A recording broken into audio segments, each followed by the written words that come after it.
Hello everyone, welcome into the video. My name is Jonathan Messer, host of Booby Sports Show, and in this video we're going to be going over what I believe will be the playoff field, the 12-team field, what we will see tomorrow.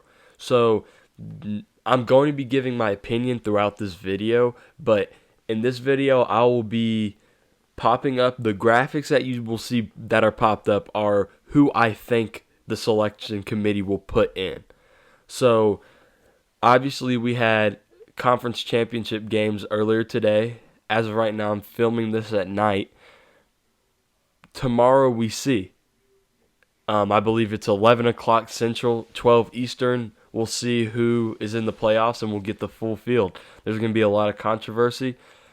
For whatever reason, people thought expanding to 12 teams would limit the controversy or get rid of the controversy, but honestly, this year it's probably bigger than we've seen it in any time with the 4-team playoff. But let's get into it. So I'm going to do this seed by seed. We're going to go 1, 2, 3, and I'll pop up the graphic on the screen. So who I think will be the 1 seed? I think it's pretty obvious. I think it's going to be Indiana. Indiana defeated Ohio State 13-10 in the Big Ten championship. Very close game the whole game. It kind of felt like Indiana lived on Ohio State's side of the field in their territory across the 50. For a lot of the game, just couldn't really punch the ball in the end zone. They pretty dominant performance as far as schematically. I think they out-schemed Ohio State, I was kind of surprised. If you watched my prediction video for that game, I said that game, the margin of team quality wasn't that big between the two, so I thought it would come down to scheme, and I gave the edge to Ryan Day and his staff. But to me, I think Indiana largely out-schemed them. Now, there were some times where I thought Mendoza held the ball a little too long, but as just a general stance, I think they did out-scheme them. So, obviously, Indiana's number 1. They've been the most dominant team other than Ohio State all year, and when you beat Ohio State, you're the top dog. To be the man, you got to beat the man, and they did. So, I believe that the selection committee will put Indiana number 1, and I agree with them. Number 2, I think they're going to put Georgia at number 2. They just had an insanely dominant performance against Alabama. Any statistic, any category you want to go off with that game, Georgia dominated. I don't think it's a secret. Anybody who watched the game saw it. I mean, the final score is fully indicative. Honestly, the final score might not be indicative. It might have been worse than what the final score shows. It was 28-7. It surprised me. Going into that game, my gut told me Georgia was going to win, but if you watch my prediction video, I took Alabama just because until they beat Bama, I was going to take Bama. Pretty simple logic there. And they had it. Even earlier this year at home, they couldn't beat Bama. Well, they went in there and they kicked the door down and beat the hell out of them. So, Georgia is obviously the 2 seed, in my opinion. I do think the committee will put them there. There's a chance that Ohio State is the 2 seed, just because of how good they've been all year, and losing to the number 2 team in the nation, just moving down a spot. That's possible, entirely possible, but I think the committee will move Georgia there simply because of how bad they beat Bama and them being the SEC champion. Number 3, I think they're going to go with Ohio State. I think they're going to keep Ohio State in the top 3. I don't think they're going to move them past down Texas Tech. Ohio State was the most dominant team up until today. They were the number 1 team in the nation. They took care of anyone they needed to take care of. I don't really think this is means to knock them down to 4th or obviously 5th. That would be criminal in my opinion. But I could see them going 4th. Probably not. They probably won't, but you can make a case that Texas Tech deserves to be in that number 3 spot. But I think the committee will roll with number 3 for Ohio State. They got a Heisman contender on the team. Obviously, Jeremiah Smith. I don't have to sell Ohio State to you guys because you know, and the committee knows. Let's move on to number 4, Texas Tech. I kind of tipped the hand on what I thought was going to be the 4 seed here. It should be Texas Tech. They have dominated the Big 12. Their only loss was at Arizona State with Baron Morton out. So I don't think you can really make the claim that they shouldn't be a top 4 team. They've dominated. They blew BYU out twice in the Big 12 championship at home. I mean, they've been dominant. There's not much else to expound on there. They deserve the 4 spot. Okay, so once you move to 5, there are a few teams that you can make the argument for. This is not my opinion of who I think should be here. It is who I believe the committee is going to be here. I want to reiterate that. I believe the committee will roll with Oregon at number 5. They've had some good wins. They beat Penn State at Penn State, and yes, that is a top 25 win because they are the ones who ended Penn State. Taylor Lewan put it perfectly at Josh Pate's live show. He said, just like in Indiana Jones, they reached into Penn State's heart, pulled it out, and crushed it, threw it into the lava. So at that time, they were still Penn State. They were just the one who killed them. They beat Iowa at Iowa. It was a super close game, sloppy. It was raining, and they beat Iowa at Iowa's game. That's super impressive to me. And they also went into Washington and beat Washington pretty good. That game was really never in hand for Washington. I think Oregon did a pretty good job there, and that's a rivalry game, so that's bonus points for me at least. They beat USC at home, dominated USC, and USC needed that game to get into the playoffs, and they still got it done. That is what my pitch would be if I was the committee, and it's a strong case. So I believe they're going to roll with Oregon at number 5. Number 6, I believe they're going to roll with Ole Miss. A few of these next seeds just pretty much will go just as they have them already. I don't think I need to expound too much. Ole Miss has been good all year. They beat Oklahoma at Oklahoma. That's a really good win. Their only loss is to Georgia by 6 points, I believe. They were winning the whole game. They scored a touchdown on their first 5 drives. Trinidad Chambliss has been unbelievable. It's a really good football team. I understand Lane Kiffin's gone, but I don't knock this team for that. I think this is a really good football team regardless. Kyron Lacey, dog, just good football players all around. They shouldn't be knocked for what Lane Kiffin has done. Just because Lane Kiffin left and it's super messy, they shouldn't be knocked down at all. Now, I'm not necessarily saying that I would have Ole Miss at number 6. I just believe that if you already have them at 6, you can't move them out of that spot because of something that happened with the coach. Moving on to number 7, I have Texas A&M. Texas A&M's been really good all year. They were undefeated. They had a 30-0 comeback. They were down 30-0 at halftime at home against South Carolina and came back and won that game 31-30. Unbelievable. They've been really good all year. They would go to Texas, lose at Texas in a rivalry game. It's hard. It sucks to lose that one, get bounced out of the SEC championship, but they're still a really good team. They are still deserving of a top 7 seed in my eyes, and I think in the committee's eyes as well. If it's me, I probably have them higher, but I'm going to go over all my gripes with what I think the committee will do at the end of this video. Number 8, I think the committee's going to throw Oklahoma at number 8. It's where they got them now. I don't see much movement there. They've had some super impressive wins.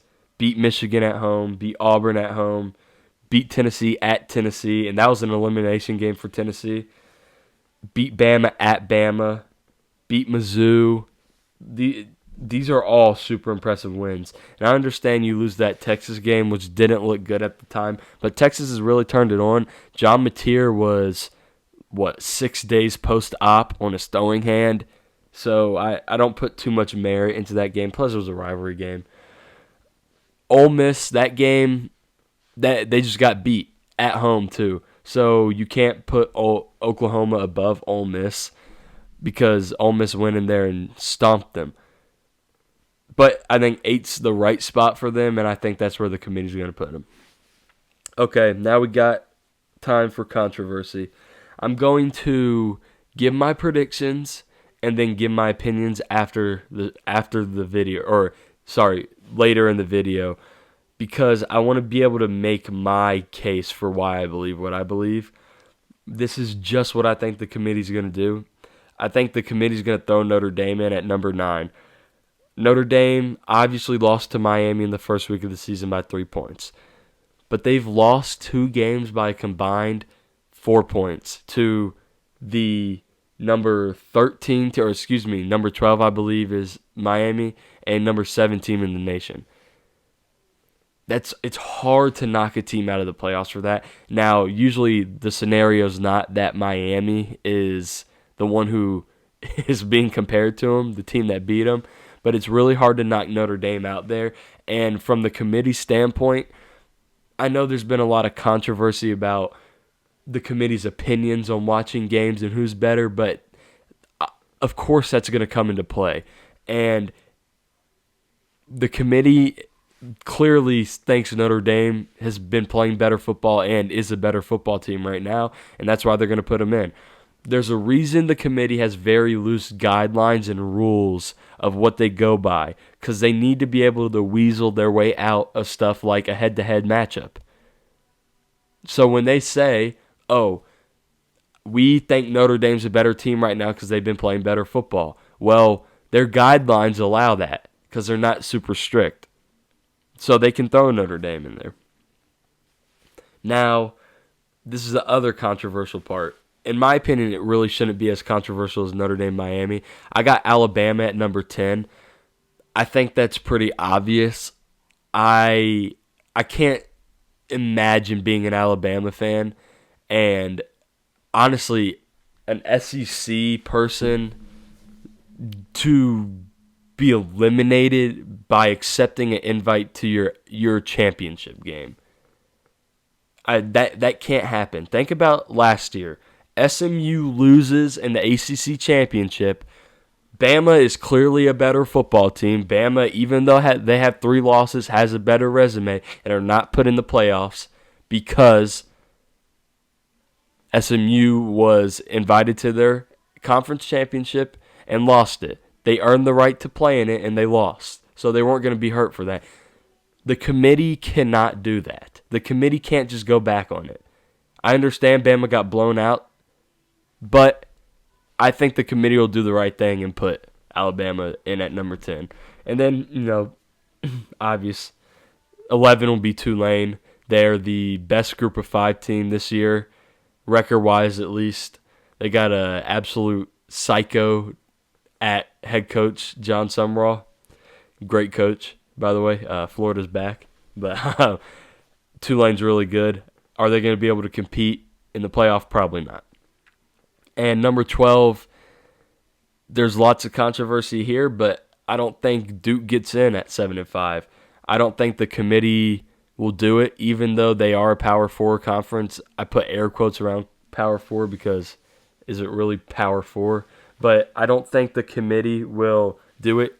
I don't think they'll put a 7-5 team in the playoffs, and I think JMU gets in here. Okay, now that we got the field, I'll go over it one more time seed by seed. 1 seed, it's Indiana. 2 seed is Georgia. 3 seed is Ohio State. 4 seed is Texas Tech. 5 seed is Oregon. 6 seed is Ole Miss. 7 seed is Texas A&M. 8 seed is Oklahoma. 9 seed is Notre Dame. 10 seed is Alabama. 11 seed is Tulane. And 12 seed is JMU. What these matchups will set up are Notre Dame at Oklahoma in the 9-8 game. The winner of that will play Indiana. Oregon and JMU in the 5-12 game. Winner of that will play Texas Tech. Alabama at Texas A&M in the 7-10 game. Winner of that will play Georgia.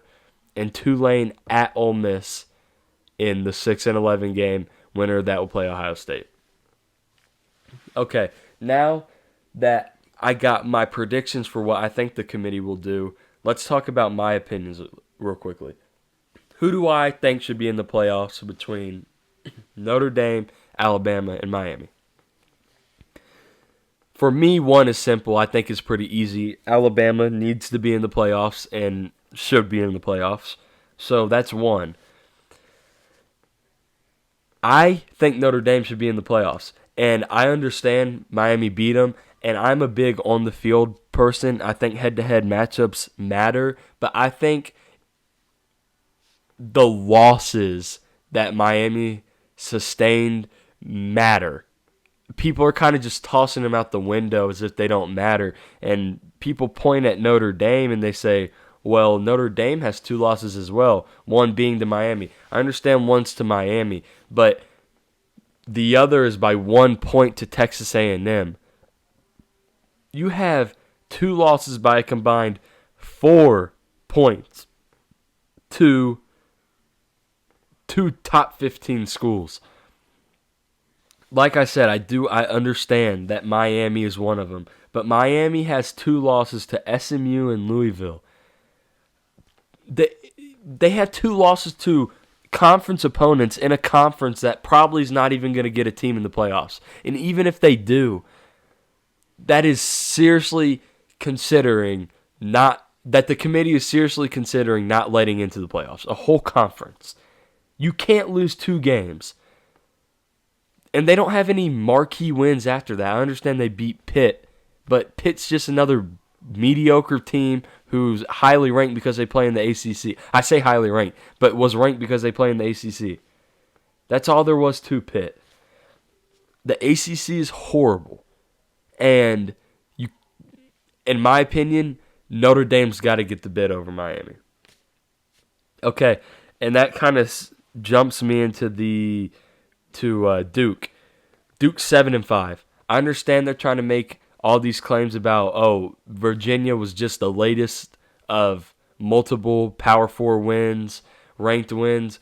You play in the worst conference in football. Honestly, in my opinion, the AAC is better than the ACC this year. And that's so bad. That is so bad. Duke went 7-5 playing in the ACC. They should not sniff the playoffs. I don't care if they won their conference. Let's move on to BYU here. BYU is more deserving of a playoff spot than Duke. That's pretty obvious, but one would have been at large and the other would have been by conference tie-in. BYU also played in not a great conference. The Big 12 is okay. It's not great. Texas Tech is obviously really good, and your one premier opponent that you played, you got blown out twice. Like, I'm not talking just, hard fought, maybe late touchdown, scored a cover spread. No, you got blown out. You can't do that. You can't do that and then expect to be allowed in the playoffs. And like I said, I don't think a team should be hurt for playing in their conference championship, but BYU was already out of the playoffs as it was. And when you have a result that coincides, so a result in the conference championship that coincides with the same exact result earlier in the year, I think you can look at that and have it as grounds to remove them from the playoffs. Because if you say BYU just lost a tiebreaker to another team in the Big 12 and another team played in the Big 12 championship, BYU wouldn't be in anyways. So they shouldn't be in now. This is the last team that I'm going to give my opinion on, really. As far as who's not going to make it, Vanderbilt. And in my opinion, Vanderbilt should be in the playoffs. Vanderbilt had a great year. They have a Heisman contending quarterback.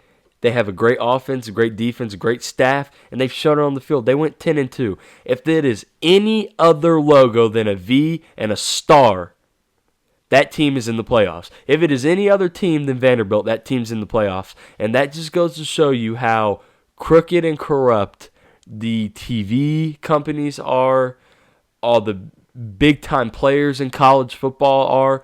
It just goes to show you that they're not going to let a team like Vanderbilt in the playoffs, even though they're adequate. They blew out South Carolina on the road, Vandy on the road, Virginia Tech on the road. They just demolished Tennessee on the road after Tennessee went into the swamp and put their foot on Florida's throat. Vandy should absolutely be in the playoffs. They beat LSU. They beat Missouri. They beat Auburn. And, they blew out Kentucky as well. Kentucky was hot. And I understand they just they got blown out by Louisville, but it's probably because Vandy ended them. Vandy should be in the playoffs. They're good enough. There are 2 losses. By 3 points at Texas. I understand they were losing in that game, but they almost recovered an onside kick to win. That was a close game. Bama, they were winning. They were winning at halftime. 2 red zone turnovers away from winning that game at Alabama. Score was 30-14. That doesn't properly show what happened in that football game. Vandy should be in the playoffs, and it's disgusting that they're not going to get in because of their brand. Absolutely disgusting. Okay, the last opinion-based thing that I'm going to talk about here for me is just a few of these seedings. In my opinion, I think Texas A&M should be the 5 seed. Texas A&M's resume is better than Oregon's. They've been better, and just because they lost at the time they did, they're moved back. Now, don't get me wrong, I don't have a huge gripe here. This is just kind of nitpicking stuff with seeds. I think Ole Miss should probably also be ahead of Oregon. Oregon's only loss, I understand, was to Indiana, but they've played some close games that really shouldn't have been close, and Ole Miss hasn't really had that. I know they played a close game against Washington State, but that was a look-ahead spot. They beat Oklahoma at Oklahoma. They were beating Georgia for most of that game. They just beat everyone that they've played pretty much. But I don't have a huge gripe on that. If somebody wants to make the argument that Oregon should still be ahead of Ole Miss, I'll listen to it because it's not that big of a gripe I have. But with that being said, guys, let me know in the comments what you think. Please like, comment, and subscribe as it really helps grow the channel. When they do release the brackets, I'm going to do a full prediction. Right now, I'm not going to do that because I don't see much point in predicting a bracket that could, in theory, be wrong. So I'm not going to do that. But like I said, thank you for tuning in, guys. I'll have that real bracket out once they submit them, or once everything's official. Should have it out tomorrow, Sunday. Thank you guys so much. Y'all have a blessed day. Jesus saves. God bless.